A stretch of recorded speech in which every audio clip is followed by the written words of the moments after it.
One of the things about our show is it's going to be unique.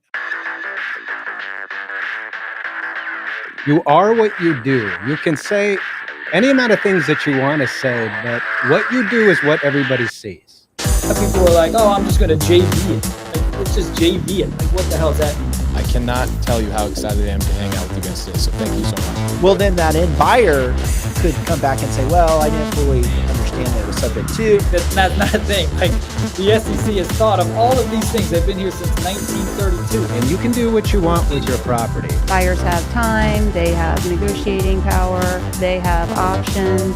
Oh my gosh, I am blown away by your inexperience, and they've been in business 20 years.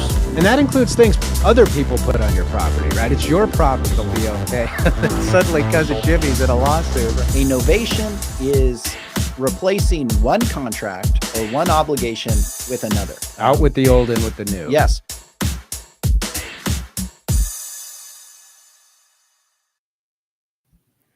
Hey, everybody. Welcome to the show. Today, we're talking about the clauses your closing attorney will hate. I'm Andy Fowler, and I'm here with Elizabeth Best, who's filling in for Sean St. Clair. If you're new to the show, make sure to like our channel. You can find us on YouTube, you can find us on Facebook, and you can find us on X, formerly known as Twitter.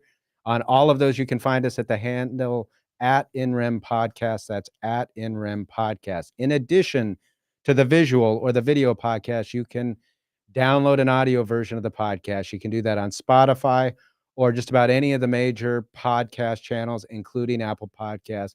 Go there, leave us a review. We'd appreciate it. Listen to it on the go if you can. With that, we're going to go to Elizabeth, who has our legal update. All right, thank you. So this is a recent unpublished decision by the Court of Appeals about the HOAs, and they're amending the CC&Rs that you guys have talked previously on the podcast about the big decision that came down in 2022 from the Supreme Court of Arizona. And this one just kind of furthers protects short-term rentals in planned communities. So the issue was whether they can be amended to restrict short-term rentals if the original CC&Rs don't already include rental restrictions. And the Court of Appeals determined that unless the original CC&Rs reference short-term rental restrictions, you can't then impose them on people who already own the property. So the amendment cannot be entirely new and different in character from the provisions in the original declaration. So it is just furthering protecting these short-term rentals. What's interesting about this one too, these CC&Rs were originally from 1981. And so back then, obviously Airbnb and VRBO weren't around. And so short-term rentals weren't a big deal. So a lot of these older recorded CC&Rs probably won't have the short-term rental provisions already in them. So just something to keep in mind. All right. Thank you, Libby. With that, let's go to a few announcements for you, the listeners, to be aware of. Tonight, this afternoon, rather, Arizona, 3:00 p.m. Arizona time, we have the Creative Finance Collective. We've been on a little bit of break for Thanksgiving, but we will be live again 3 p.m. today with the Creative Finance Collective. What is that? If you're wondering, that is a group of professionals in the space of creative finance. The lawyers mainly that get together from a variety of different jurisdictions, from different states, that are in the creative finance space, that are doing the legal work with regard to creative finance. We get together, talk through issues we're seeing, talk through problems, things that we've run into to try to make our work better as attorneys in our respective areas and jurisdictions. But we also do this to try to benefit the investor community and those that are listening and watching. We make ourselves available for the entire hour, available for questions from you. So if you have questions, if you have concerns, if you've wondered how your contract looks or stacks up, or what you should be thinking about with regard to subject to creative finance, this is an awesome opportunity. So we want you to be there, ask questions, any question you can think of. No question is too stupid. We're happy to, or stupid at all, rather, not just too stupid. But we're there to answer those questions and be a part of it. It's a good time, and look forward to seeing you again, 3:00 Arizona time every Tuesday. So be there with us this afternoon. With that, we're going to get into discussing, if you have questions, we want to make sure that you ask those today, because we will take questions throughout the show if you have them. I'm going to turn it over to Mayu. She can give you instructions on how to go about doing that. Thanks, Sandy, and good morning, everybody. You are watching us live on the InRem podcast. Thank you for joining us today. As always, we are excited to be here, and we're excited to have you here. For our question segment today, we're going to be doing things a little bit differently. Today, we're joining Andy and Libby and our guest in talking about clauses your closing attorney will hate. If you're watching InRem live, whether it's from our YouTube, Facebook, or X pages, and you have any questions related to today's topic, you can drop it in the comments. We are monitoring the comments for your questions, and we're going to try to pedal through them as the show goes on. Got it? All right. So without any further ado, let's get started. Take it away, Andy. All right. Sounds good. Thank you, Mayu. All right. So we're talking about clauses in your contracts that closing attorneys hate. Now, full disclosure, Sean and I and Elizabeth and other lawyers at the firms we work in, or any firm in Arizona, doesn't necessarily have the same kind of appreciation for closing transactions as a closing attorney, because we're not closing attorneys. And Arizona is generally not a lawyer closing state. So we wanted to talk to somebody who is used to doing that. And with us, joining us today to discuss the topic is attorney Sean Clemmensen. Sean, thanks so much for being with us. Thanks for having me. Yeah, we really appreciate it. So Sean, tell us a little bit about yourself. I understand you're the president and general counsel of Tiago Title. Tell us about Tiago Title. Absolutely. Tiago, so I've been a real estate and corporate attorney for about 15 years. About 10 years ago, decided to leave the big firm world and start a full title agency. So not a fee attorney, but a full title agency, Tiago Title. At the same time, started my own real estate and corporate law firm that I also simultaneously run. Okay, so and I understand that law firm, is that the SCJW law firm? SCJW. I have a partner in the firm itself. He's also one of the other owners of Tiago Title with me. We do Tiago Title. We do full residential, commercial closings. We focus a lot on commercial. We handle a lot of investor closings too. So creative financing, which I know you guys discuss in a great deal. We close a significant number of those transactions. So you guys are licensed in Texas, correct? We're licensed in Texas. We have work share agreements with other title companies through our underwriters outside the state of Texas, but we're only licensed in the state of Texas, both the title company and myself as an attorney. I see. Now, I know, just as a side note, just in talking with a lot of folks, you bring up subject to creative financing. That's pretty popular in Texas, isn't it? It's extremely popular. I mean, we've been doing it for about, we've been closing them, and I've been doing them for about 10 years now, I would say at least. And in the last 6 months, we have seen an extreme increase in the number of creative finance transactions. It's becoming very popular, especially in places like San Antonio, Dallas. We handle a lot of them where we have offices. So it's rising in popularity, and frankly, it should in a rising interest rate environment. Yeah, we like to take the temperature of folks in different states and what they're seeing with regard to creative finance. But from a state by state perspective, you might have laws that are friendly or not so friendly with regard to creative finance. But in terms of just the economic conditions that dictate the popularity of creative finance, you almost can't think of any other kind of condition that would promote it even more. We've got high cost to borrow, right, and expensive real estate at the same time. Some would call it an affordability crisis. And one of the only things that's really attractive to a lot of these investors and buyers is this idea that you could just take over a loan that's sub 3 or 4%, right? Yeah, I mean, it really is. And I don't think there's a better environment for it than there is right now. And, it's great for the consumer. I hit on this all the time in various speaking engagements, classes I teach on creative finance, that it's good for the consumer. And sometimes I think people forget that the consumer, the quote American dream, it's great for the consumer to get into some of these homes. And they're super excited. They cry at the closing table. So we're happy to take part in it. Yeah, cool.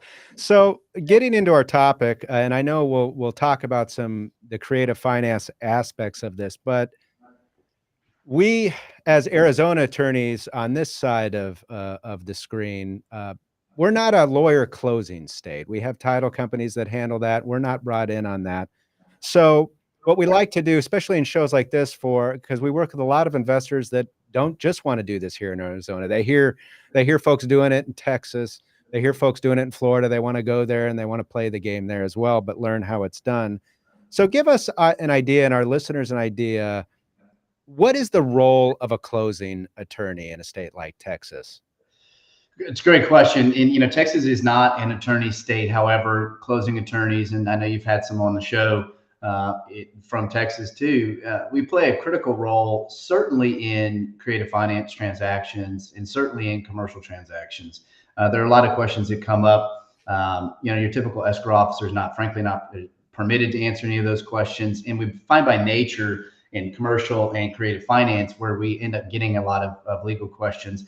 So part of the problem, we work, staff works it up. Escrow officers have a great team of those, work it up. The questions start to come about as you get closer to the closing. That's where I step in, or any other closing attorney steps in and answers those questions. Not to be confused with a doc prep attorney or an attorney that prepares documents, which I do too through my law firm. But on the closing side, we're there to answer the questions for the consumer in commercial and creative finance. Is where we mainly see it. Now, in what way do you still work with title companies? How does that relationship work, the give and take between the closing attorney and the title company? Well, and also I'll speak outside of Tiago since it's sort of, I have both, but Sure. there are often times where I get hired as the attorney that works with other title companies, prepares the documents, answers the questions for the consumer. Closing attorney isn't required to close the transaction. We've got promulgated contracts here Texas Real Estate Commission contracts that we have that a large number of the real estate agents use. So there aren't as many as questions that come up, but in the creative finance world, there are. And so the closing attorney will then answer the questions for the escrow officer at the title company. The escrow officer at the title company puts them in contact with the closing attorney, and we help answer the questions. Awesome. So where does the closing agent find its instructions for these types of transactions? The contract. Right? That's where we get them from. That's our bread and butter, right? That's our Bible is the contract. So as the title company, we take our instructions. As the title company and escrow agent, we take them directly from the contract. So, Sean, is it fair to say that the contract is almost everything? They need to get that. They need to get that right on the front end to have a good close. You got to get it right on the front end to have a good close, and you got to get it right on the front end too to avoid hours and hours and hours of questions and sort of inefficient practices. When we get contracts in that are vague on terms, that we're having to sit there, and I'm having as the attorney trying to decipher who was paying what closing cost. Is this a subject to? Is it a mirror wrap? How are we handling it? And ends up being so much work by the staff, which is fine, but it's trying to pull out from the people, the parties, the buyer and the seller, what exactly they intended by the terms of the contract. And a ambiguous contract is one of my biggest frustrations. Yeah, and one of the problems, I'm sure you run into this all the time, but we're dealing in a world of investors, and maybe not all investors, but especially in the sub-2 space right now. Lots of investors that want to move on deals. Time is money, right?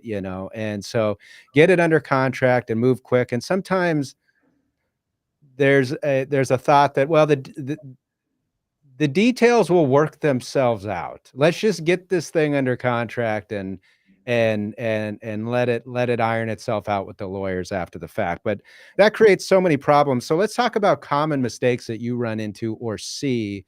And I'm guessing because the purchase contract really forms the basis of your instructions, how you are going to move forward in closing this deal. But common mistakes that people make in those, and one of those I wonder, just given how fast a lot of investors want to move, is not building out an appropriate closing window, or not building out a proper timeframes to get the deal closed. How often is that a problem how long should investors realistically think and expect this is going to take to properly close these transactions? Yeah, that's a great question. Unreasonable or unrealistic deadlines and timeframes has always been an issue in contracts. I'd say at least of investor contracts alone, I'd say 40 to 50% have unrealistic or unreasonable deadlines, because there's this pitch to the seller. Well, we'll get you closed in 3 days. Well, your property is in a small town in Texas where there's one title plant, and all title companies have to buy data through that plant. And that's a 3-week turn time at a minimum, right? So you need to talk to the title companies, talk to the closing attorneys, realize what those timeframes are and what's realistic. Because as you know, when they're not realistic or they're unreasonable, at some point somebody's going to default because they're not able to comply with those timeframes. It's a huge deal here. And I think one of the main issues in Texas that at least I see is that investors take what's standard in Dallas and Collin and all these other larger counties or metroplexes, and they apply them to small town Texas, right? And small town Texas, for those that have been to Texas, it doesn't move fast, right? And gosh darn it, that's part of its charm. I mean, it's true. You know, you got to send runners down to the courthouse at times to pull records from the courthouse basement. So, you know, those are the types of things that I think investors need to be more conscious of, especially right before the contract's executed. And, you know, there's also, well, of course you have the gurus out there that are selling, you know, a particular type of form as if one form fits all, at least in terms of, like you mentioned, with timeframes that you run into. And I don't think a lot of buyers, sellers, investors, whatever you want to call them, appreciate the number of third parties that you're having to deal with outside of the contracting parties and an escrow. And maybe you can give us some ideas specifically where you're at, just to give an idea about the kind of time you might deal with, let's say with like loan payoffs. You know, you have to get that information, right? And that's not going to happen overnight. No, it's not. I mean, you know, a loan payoff is the time frame is going to depend on how quick a seller provides a written authorization, one, and two, what lender is it? You know, is it Banco Popular that's going to take 14 days to get me a reinstatement quote or a payoff? Or is it Wells Fargo that I can get in 24 hours? Or is it Mr. Cooper that had a cyber hacking and could produce a payoff for 7 to 10 days, right?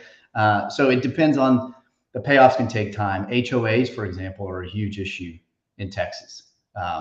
There's no consistency on the time frame that it takes to get a resale certificate or a resale package because you got to pay a transfer fee. Sometimes it's a day, sometimes it's 14 days.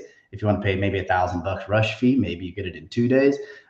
Those are some of the timeframes that we see. And then we deal with the UCCs. I don't know how much popular it's in Arizona, but we deal with the UCCs, the solar panels. I mean, those are a headache in and of themselves. Yeah, we've been talking with other attorneys in Texas about the UCC issue, specifically with regard to solar panels.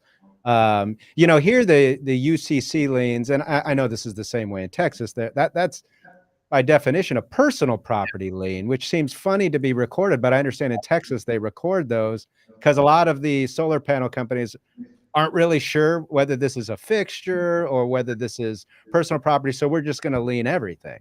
Mm-hmm. Yeah, I mean, and it's been an issue whether it's, you know, a creative finance type transaction, whether it's a regular, what I call retail transaction. You get these liens, the UCCs that are filed against the personal property. And of course it clouds the title. And of course a title company or title underwriter is going to want it to be addressed regardless of what the law says. And I think the fixtures, what is defined as a fixture in Texas, does make it a little bit more complicated for some of these UCC companies. And I agree, they just throw the mud at the wall. They just file every single UCC, water heaters, solar panels, HVACs. I mean, they file for everything. You're going to get property. You're going to deal with state taxes too, or tax assessments, right?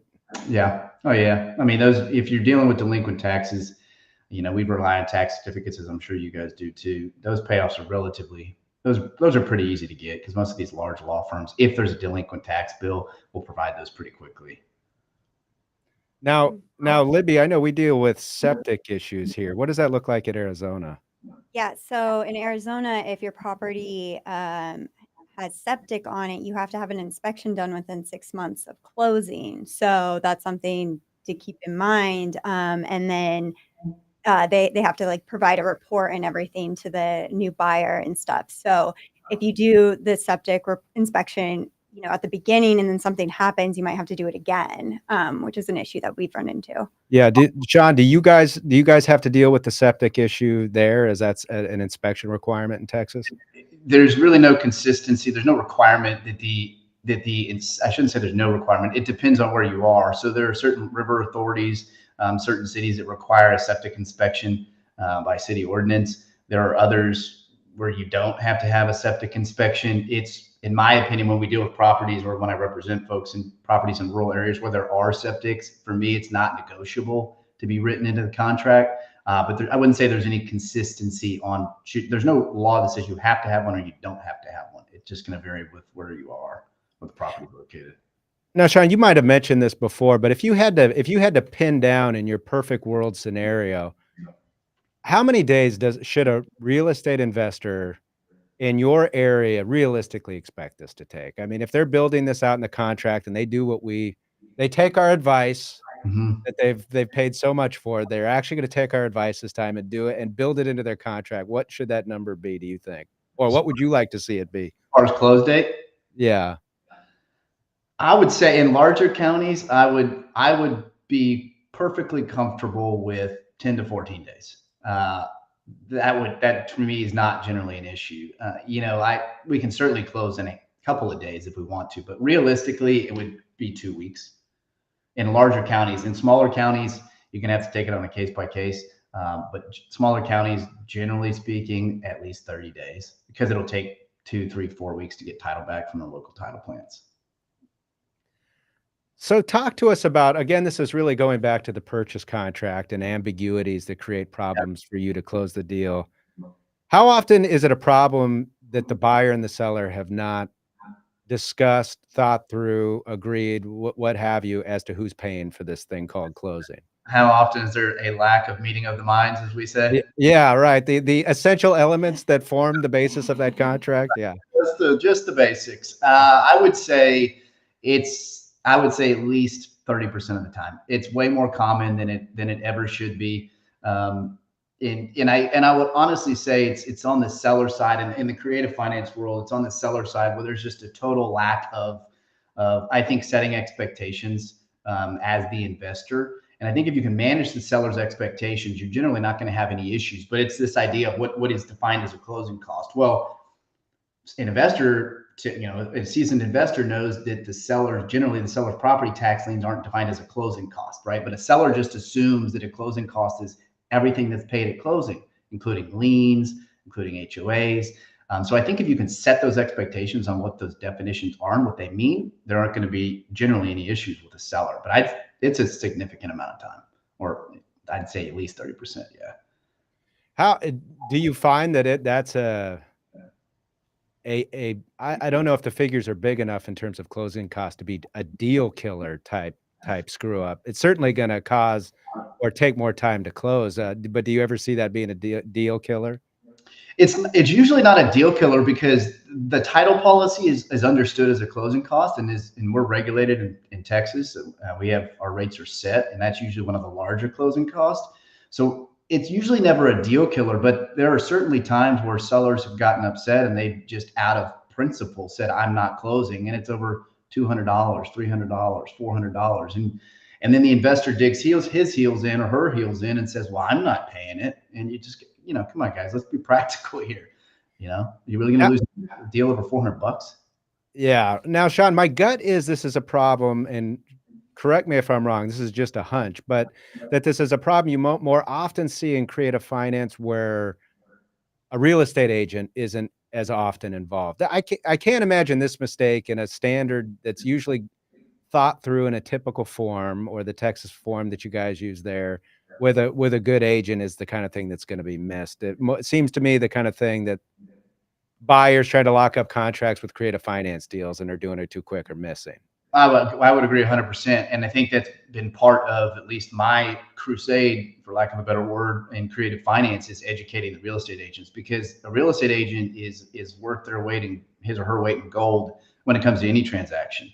And they do fend off a lot of these questions. They fend off a lot of the misunderstandings about contract terms. Most of the issues that I see on the closing attorney side or the title company side are in files that don't have real estate agents involved. Absolutely. This is interesting. I'd like to explore it. It's kind of a side topic, and we've had this discussion with attorneys and across states in our creative finance collective. But during the short sale crisis, real estate agents, back in the last Great Recession, real estate agents didn't want to do a short sale. Nobody wanted to do short sales, but the market dictated that if you wanted to sell property during that period of time, you were going to do a short sale, whether you liked it or not. So lots of real estate agents got pretty darn good at it. Yeah. And, the thought has been, if the conditions continue the way that they are, lending still continues to be expensive, home prices continue to be expensive, creative finance is maybe the only way and the best way that some of these properties can move. For understandable reasons, real estate agents have been hesitant to be a part of it because maybe they don't fully understand it, or they think there's too much risk involved in it. But at some point, I think if the market does what it did before, it may dictate real estate agent involvement. And kind of just jumping off what you said, I think that's a good thing, because a lot of these real estate agents bring a lot to the table, right? They've got a really good understanding of that form, can offer a lot of good advice, and it seems to make sense that they adopt, this method of selling real estate. And it sounds like you're kind of engaged in that space, promoting that. I mean, it's a huge part of the business right now is promoting it to real estate agents, because I mean, I really truly believe that, and even you put your litigating attorney, my litigating attorney hat on, and I go, if there's a transaction that results in some sort of lawsuit, and I've got a real estate agent that's involved, that's been also advocating and talking to the seller or the buyer, I feel a lot better than I do if there's no real estate agent involved, no expert involved. And I do believe that the market is starting to dictate real estate agents' involvement. I think it's the lack of leads for a lot of real estate agents. We know how it was the last 2 or 3 years. I mean, with all due respect, anybody could sell a house in the last 2 to 3 years. And so the market's now forcing agents to get out there and go, well, what are other avenues? What are other creative ways that I can get deals closed? And I think you're right. I think it's only going to get worse for now, but will be better ultimately for the creative finance market and for real estate agents in general. Good stuff. So let's shift and talk about continue to talk about closing problems, but specifically with respect to creative finance, subject to transactions or wrap transactions.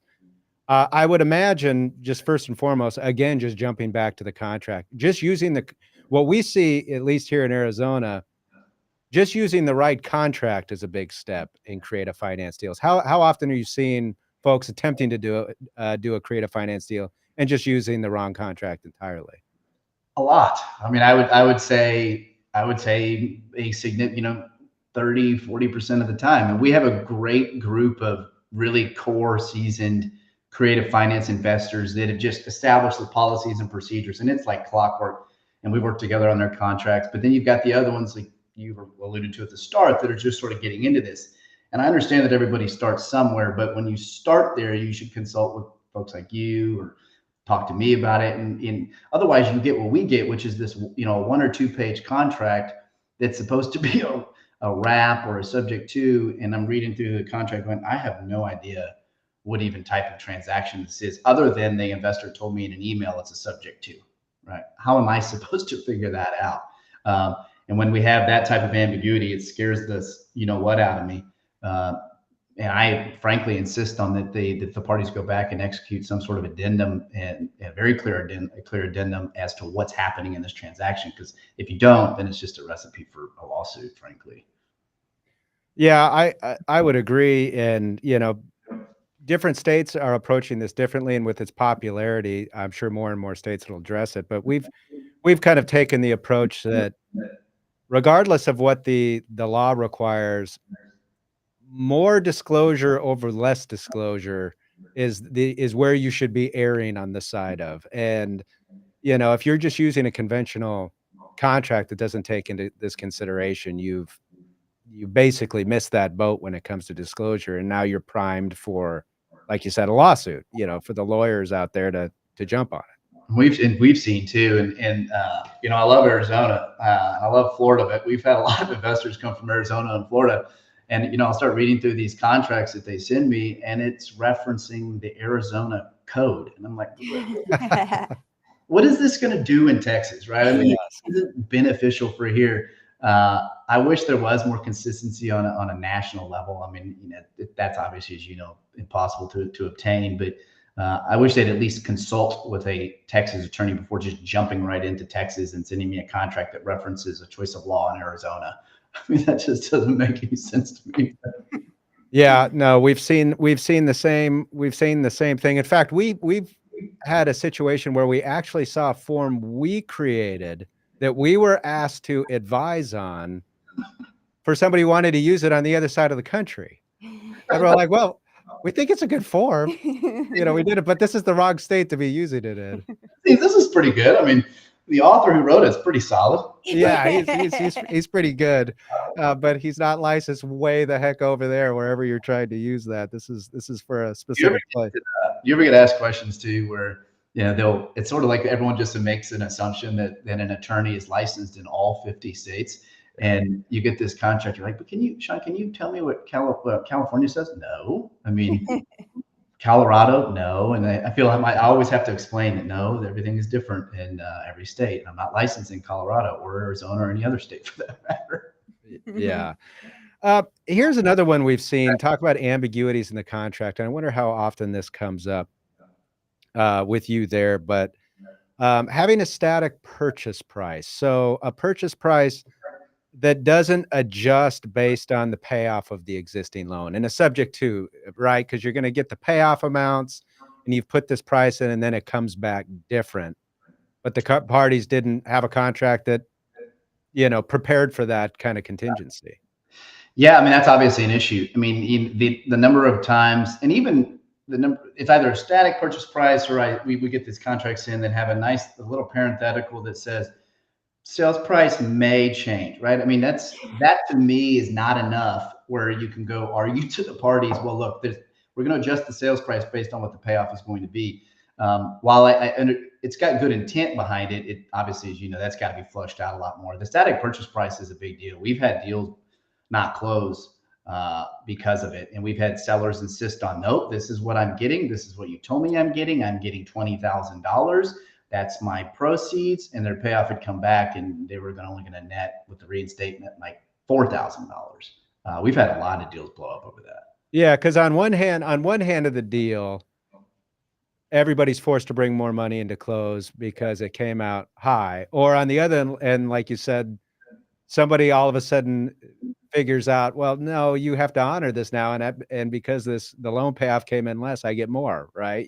So it's like, you got to honor it. And but that goes back to the diligence too of an investor, right? I mean, if you can be diligent on the front end, even possibly before a contract is executed, if you can exercise diligence and try to get a good idea of what those numbers are instead of just relying on the seller to ballpark you a number, I think it will avoid those types of things.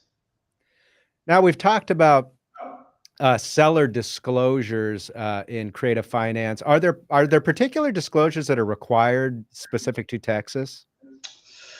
Well, I mean, there's the typical seller's disclosure that's required under 5.008 of the Texas Property Code, but there is a disclosure that's required under the Finance Code. We call it the WRAP disclosure notice, but there is a disclosure that's required. There is an exception to that disclosure requirement for properties that close at title companies. So in the event if that doesn't happen, then the seller doesn't have to. If you're not at a title company, then you have to provide it. But if you are, then you don't. I am a big advocate of providing the disclosure notice regardless, or having it signed. And in fact, title underwriters vary with what some of them say, but one of our underwriters says, hey, look, you can close and insure subject tos and wrap transactions, but you need that disclosure notice on every single transaction if we're going to issue a policy. So I go get it. I go make the party sign it every single time. Talk to us about another thing we see a lot of that we're always counseling investors to stay away from, but they can't seem to help themselves because they think the remedy is so fantastic. But building in the requirement of a performance deed or a deed in lieu or a pre-signed quitclaim deed. So if there's a default, right, that they just get title right back. And geez, in Arizona, we think that's, an attempted end run around the foreclosure statutes, and you're going to have all sorts of problems with that. Do you run into that? Is that still happening over there in Texas? It's no lie every day. every day I feel a phone call from an investor. I think I had 4 or 5 yesterday about what they call performance deeds. And under the Business and Commerce Code here in Texas, I strongly believe the law supports my position that a performance deed of that nature isn't valid. So I end up having to explain a lot to investors. Well, look, a deed in lieu or a performance deed or any of these other types of deeds that are pre-signed aren't going to be, frankly, will subject you to lawsuits, and two, they're not even valid in my opinion. So we do face that question a lot. That's what sort of necessitated some attorneys here doing, the deed of trust to secure performance, a special warranty deed to secure performance, essentially a note assumption. That's what necessitated that documentation, because I don't know an attorney here that does a quote performance deed or a deed in lieu that's signed prior to. We get contracts every day from other states where they ask us to have a deed in lieu prepared because they attached an exhibit with a deed in lieu that references the Arizona statute. And I just frankly tell them we're not doing it. So you're going to need to amend that part of your contract. Arizona investors, we need to up our game, but they're finding our forms over there in Texas, guys. This is disconcerting at best. I'll have to send it to you. It's literally the AZ stuff. I'm like, what? No, it's the deed. It's the deed in lieu too from Arizona. But. Yeah. Interesting. Well, so I'm curious, beyond what we've discussed here, are there other big areas we haven't discussed that you're seeing in creative finance where the parties are really kind of gumming it up and slowing down the closing process because they're not getting it right?